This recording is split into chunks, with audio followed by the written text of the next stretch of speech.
ओम शांति। 30 दिसंबर 2022। बाबा के महावाक्य। मीठे बच्चे, दूर देश से बाप आए हैं धर्म और राज्य दोनों की स्थापना करने। जब देवता धर्म है तो राजाई भी देवताओं की है, दूसरा धर्म व राज्य नहीं। प्रश्न: सतयुग में सब पुण्य आत्माएं हैं, कोई पाप आत्मा नहीं, उसकी निशानी क्या है? उत्तर: वहाँ कोई कर्म भोग, बीमारी आदि नहीं होता है। यहाँ बीमारियां आदि सिद्ध करती हैं कि आत्माएं पापों की सजा कर्म भोग के रूप में भोग रही हैं, जिसे ही पास्ट का हिसाब किताब कहा जाता है। प्रश्न: बाप के किस इशारे को दूरादेशी बच्चे ही समझ सकते हैं? उत्तर: बाप इशारा करते हैं, बच्चे तुम बुद्धि योग की दौड़ी लगाओ, यहाँ बैठे बाप को याद करो। प्यार से याद करेंगे तो तुम बाप के गले का हार बन जाएंगे। तुम्हारे प्रेम के आंसू माला का दाना बन जाते हैं। गीत: आखिर वह दिन आया आज। ओम शांति। बच्चों ने गीत सुना, गीत का अर्थ समझा। भारत तो बहुत बड़ा है, सारे भारत को नहीं पढ़ाया जा सकता है। यह तो पढ़ाई है, कॉलेज खुलते जाएंगे। यह हुई बेहद के बाप की यूनिवर्सिटी। इनको कहा जाता है पांडव गवर्नमेंट। गवर्नमेंट कहा जाता है सॉवरनिटी को। अब तुम बच्चे जानते हो, सॉवरनिटी स्थापन हो रही है। धर्म प्लस सॉवरनिटी, रिलीजियो पॉलिटिकल, देवी देवता धर्म की स्थापना हो रहा है, और कोई भी धर्म वाले राजाई नहीं स्थापन करते। वह सिर्फ धर्म स्थापन करते हैं। बाबा कहते हैं, मैं आदि सनातन धर्म और राजाई स्थापन कर रहा हूँ। इसलिए रिलीजियो पॉलिटिकल कहा जाता है। बच्चों को बहुत दूरादेशी बुद्धि बनना चाहिए। बाप दूर देश से आए हुए हैं। यूं दूर देश से तो सब आत्माएं आती हैं। तुम भी दूर देश से आए हो। नया धर्म जो स्थापन करने आते हैं, उनकी आत्माएं दूर से आती हैं। वह है धर्म स्थापक, और इसको कहा जाता है धर्म और सॉवरनिटी स्थापक। भारत में सॉवरनिटी थी। महाराजा महारानी थे। महाराजा श्री नारायण, महारानी श्री लक्ष्मी। तो अब तुम बच्चे कहेंगे, हम श्रीमत पर चल रहे हैं। बाबा जिसको हम सब भारतवासी पुकारते आए हैं कि आओ, आकर पुरानी दुनिया को बदल नई सुख की दुनिया स्थापन करो। पुराने घर और नए घर में अंतर तो होता है ना। बुद्धि में नया मकान ही याद रहता है। आजकल तो मकान बहुत फैशनेबल बनते हैं, ख्याल करते रहते हैं ऐसा ऐसा मकान बनाए। तुम जानते हो, हम अपना धर्म और राजाई स्थापन कर रहे हैं। स्वर्ग में हम हीरे जौहरों के महल बनाएंगे। दूसरे धर्म वाले ऐसे नहीं समझते। जैसे क्राइस्ट क्रिश्चियन धर्म स्थापन करने आया, यह उस समय नहीं समझते। जब वृद्धि होती है तब नाम रखते हैं क्रिश्चियन धर्म। इस्लामी आदि धर्म कोई भी निशानी व नाम नहीं रहता। तुम्हारी निशानी शुरू से लेकर अभी तक चलती रहती है। लक्ष्मी नारायण के चित्र हैं, ये भी जानते हो। तो इन्हों का राज्य सतयुग में था। तुमको यह ज्ञान वहां नहीं होगा कि पास्ट में किसकी राजधानी थी, फ्यूचर में किसकी राजधानी होगी। सिर्फ प्रेजेंट को जानते हो, बस। अभी तुम पास्ट, प्रेजेंट, फ्यूचर को जानते हो।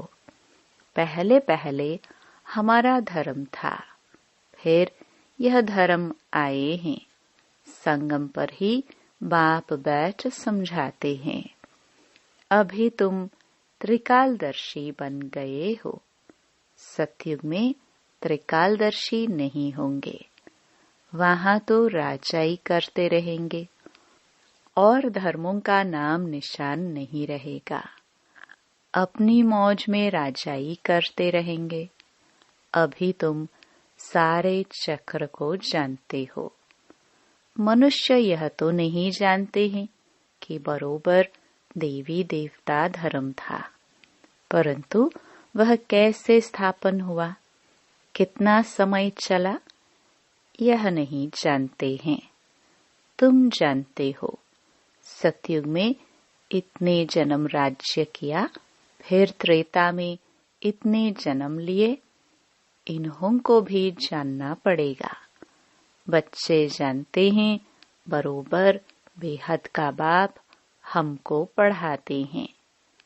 तुम जानते हो, कृष्ण की आत्मा का यह बहुत जन्मों के अंत का जन्म है। इनमें ही आकर प्रवेश किया है। इनका नाम ब्रह्मा जरूर चाहिए। ब्रह्मा सो विष्णु, विष्णु सो ब्रह्मा। यह त्रिमूर्ति की नॉलेज बहुत सिंपल है। यह निराकार बाप शिव, इनसे यह वर्षा मिलता है। निराकार से वर्षा कैसे मिला? यह प्रजापिता ब्रह्मा द्वारा ब्राह्मण सो देवता बन रहे हैं। फिर वही देवता है 84 जन्मों के बाद ब्राह्मण बनते हैं। यह चक्र बुद्धि में रहना चाहिए। हम सो ब्राह्मण, ब्रह्मा के बच्चे, सो रुद्र, शिव के बच्चे। हम आत्माएं निराकारी बच्चे हैं। बाप को याद करते हैं। इन चित्रों पर समझाना बहुत सहज है। तपस्या कर रहे हैं, फिर सतयुग में आएंगे। तुम्हारी बुद्धि में रहना चाहिए, हम मनुष्य से देवता बन रहे हैं। फिर देवता धर्म का बादशाह बन राज्य करेंगे। योग से ही तुम्हारे विकर्म विनाश होंगे। अगर अभी भी पाप करते रहेंगे तो क्या बनेंगे? यात्रा पर जब जाते हैं तो पाप नहीं करते हैं, पवित्र भी जरूर रहते हैं। समझते हैं देवताओं के पास जाते हैं। मंदिर में भी हमेशा स्नान करके जाते हैं। स्नान क्यों करते हैं? एक तो विकार में जाते हैं, दूसरा लैट्रिन में जाते हैं। फिर स्वच्छ बनकर देवताओं का दर्शन करने जाते हैं। यात्रा पर कब पतित नहीं बनते। 4 धामों की परिक्रमा पावन होकर देते हैं। तो पवित्रता है मुख्य। देवताएं भी अगर पतित होते तो फर्क क्या रहा? देवताएं पावन हैं, हम पतित हैं। तुम जानते हो बाबा ने हमको ब्रह्मा द्वारा गोद लिया है। यूं तो सब आत्माएं हमारे बच्चे हो, परंतु तुमको पढ़ाऊं कैसे? राजयोग कैसे सिखलाऊं? तुम मीठे मीठे बच्चों को स्वर्ग का मालिक कैसे बनाऊं? तुम जानते हो बाबा नई दुनिया स्थापन करते हैं, तो भगवान जरूर बच्चों को लायक बनाकर वर्षा देंगे। कहाँ लायक बनाएंगे? संगम युग में। बाप कहते हैं मैं संगम पर आता हूँ। यह बीच का ब्राह्मण धर्म ही अलग हो जाता है। कलयुग में है शूद्र धर्म, सतयुग में है देवता धर्म, यह है ब्राह्मण धर्म। तुम ब्राह्मण धर्म के हो। यह संगम युग बहुत छोटा है। अभी तुम सारे चक्र को जान गए हो, दूरादेशी बन गए हो। तुम जानते हो यह बाबा का रथ है। इनको नंदीगण भी कहते हैं। सारा दिन सवारी थोड़ी ही होती है। आत्मा शरीर पर सारा दिन सवारी करती है। अलग हो जाए तो शरीर न रहे। बाबा तो आ जा सकता है, क्योंकि उनकी अपनी आत्मा है, तो मैं इनमें सदैव नहीं रहता हूँ, सेकंड में आ जा सकता हूँ। मेरे जैसा तीखा रॉकेट कोई हो नहीं सकता। आजकल रॉकेट, एरोप्लेन आदि कितनी चीजें बनाई हैं, परंतु सबसे तीखी आत्मा है। तुम बाप को याद करो, यह आया है। आत्मा को हिसाब किताब अनुसार लंदन में जन्म लेना होगा, तो सेकंड में वहां जाकर गर्भ में प्रवेश करेगी। तो सबसे तीखी दौड़ी पहनने वाली आत्मा है। अभी आत्मा अपने घर में जा नहीं सकती, क्योंकि वह ताकत ही नहीं रही है। कमजोर हो गई है, उड़ नहीं सकती। आत्मा पर पापों का बोझ बहुत है। शरीर पर अगर बोझ होता तो आग से पवित्र हो जाता, परंतु आत्मा में ही खाद पड़ती है, तो आत्मा ही साथ में हिसाब किताब ले जाती है। इसलिए कहा जाता है पास्ट का कर्म भोग है। आत्मा संस्कार साथ में ले जाती है। कोई जन्म से लंगड़ा होता है तो कहाँ जाता है? पास्ट से ऐसे कर्म किए हैं, जन्म जन्मांतर के कर्म हैं, जो भोगने पड़ते हैं। सत्युग में है ही पुण्य आत्मा, वहाँ यह बातें होती नहीं। यहाँ है सब पापात्माएं। सन्यासियों को भी अधार्ग लकाव हो जाए तो कहेंगे कर्म भोग। अरे महात्मा श्री श्री 108 जगत गुरु को फिर यह बीमारी क्यों? कहेंगे कर्म भोग। देवताओं के लिए ऐसे नहीं कहेंगे। गुरु मरेगा तो फॉलोअर्स को जरूर अफसोस होगा। बाप पर भी जास्ती लव होता है तो रोते हैं। स्त्री का पति से जास्ती लव होगा तो रोएगी। पति दुखी करने वाला होगा तो नहीं रोएगी। मोह नहीं होगा तो समझेगी भावी। तुम्हारा भी बाप के साथ बहुत लव है। पिछाड़ी में बाबा चला जाएगा। तुम कहेंगे, ओहो, बाबा चला गया जिसने इतना सुख दिया। पिछाड़ी में बहुत रहते हैं, बाप से बहुत लव रहता है। तुम कहेंगे, बाबा हमको राजा ही देकर चला गया। प्रेम के आंसू आएंगे, दुख के नहीं। यहाँ भी बच्चे बहुत समय के बाद आकर बाप से मिलते हैं तो प्रेम के आंसू आते हैं। यह प्रेम के आंसू फिर माला का दाना बन जाएंगे। हमारा पुरुषार्थ ही है कि हम बाबा के गले का हार बने, इसलिए बाबा को याद करते रहते हैं। बाबा का फरमान है, याद की यात्रा करते रहो। जैसे दौड़ाया जाता है, फलाने स्थान को हाथ लगाकर आओ, फिर नंबरवार होता है। यहाँ भी जितना बाबा को जास्ती याद करेंगे, जो पहले दौड़ी लगाकर जाएंगे, वही फिर पहले स्वर्ग में लौट आकर राज्य करेंगे। तुम सब आत्माएं बुद्धि के योग से दौड़ रही हो। यहाँ बैठे हुए वहाँ दौड़ रही हो। हम शिव बाबा के बच्चे हैं।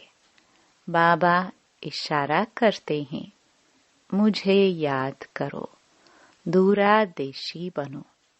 तुम दूर देश से आए हो, अब यह पराये देश विनाश हो जाएगा। इस समय तुम रावण के देश में हो। यह धरनी रावण की है। फिर तुम बेहद के बाप की धरनी पर आएंगे। वहाँ है राम राज्य। राम राज्य बाप स्थापन करते हैं। फिर आधा में रावण राज्य ड्रामानुसार नोंधा हुआ है।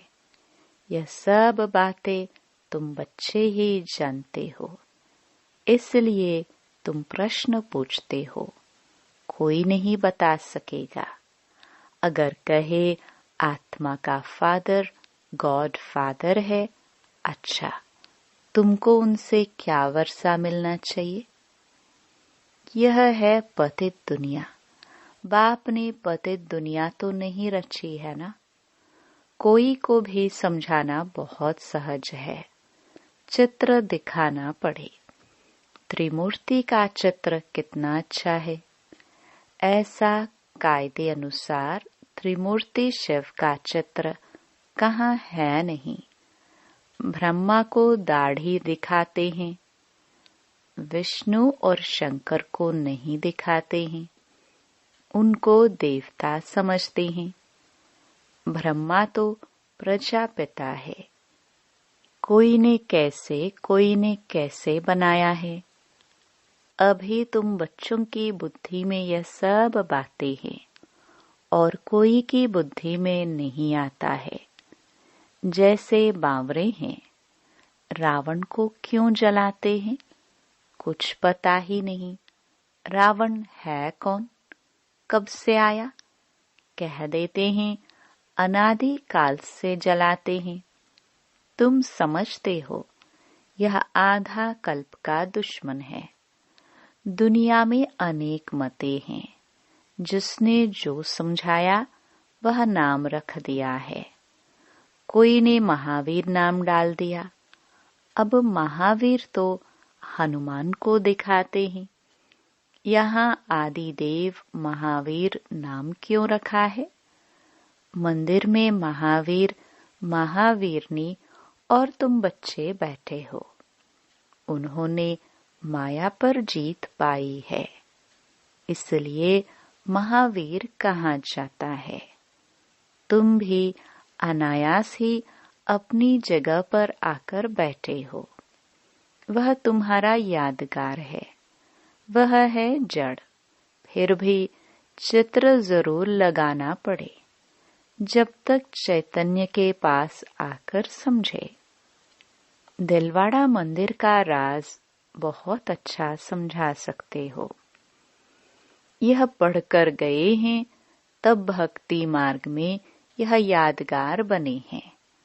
तुम्हारी राजधानी स्थापन करने में बड़ी मेहनत लगती है, गालियां भी खानी पड़ती है, गाली देते हैं, मित्र संबंधी आदि सब बिगड़ पड़ते हैं। विष्णु व शंकर को थोड़े गाली देंगे। बाप कहते हैं, मैं गाली खाता हूँ। तुम बच्चे बने हो तो तुमको भी हिस्सा लेना पड़ता है, नहीं तो यह अपने धंधे में था, गाली की बात ही नहीं। सबसे जास्ती गाली मुझे देते हैं, अपना धर्म कर्म भूल गए हैं।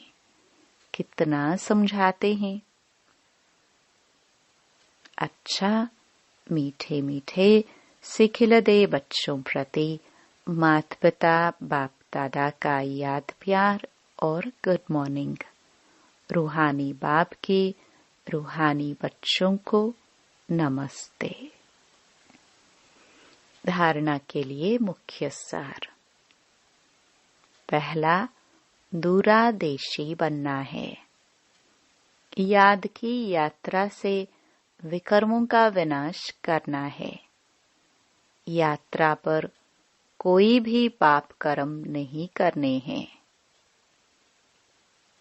दूसरा, महावीर बन माया पर जीत पानी है। ग्लानि से डरना नहीं है, कलंगीधर बनना है। वरदान, सर्व शक्तियों का अनुभव करते हुए समय पर सिद्धि प्राप्त करने वाले निश्चित विजयी भव। सर्व शक्तियों से संपन्न निश्चय बुद्धि बच्चों की विजयी निश्चित है ही। जैसे किसी के पास धन की, बुद्धि की व संबंध संपर्क की शक्ति होती है, तो उसे निश्चय रहता है कि यह क्या बड़ी बात है।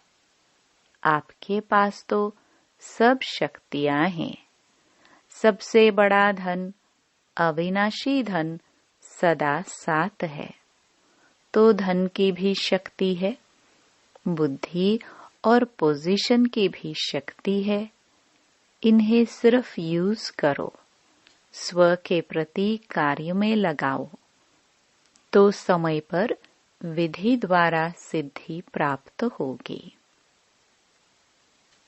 स्लोगन, व्यर्थ देखने व सुनने का बोझ समाप्त करना ही डबल लाइट बनना है। ओम शांति।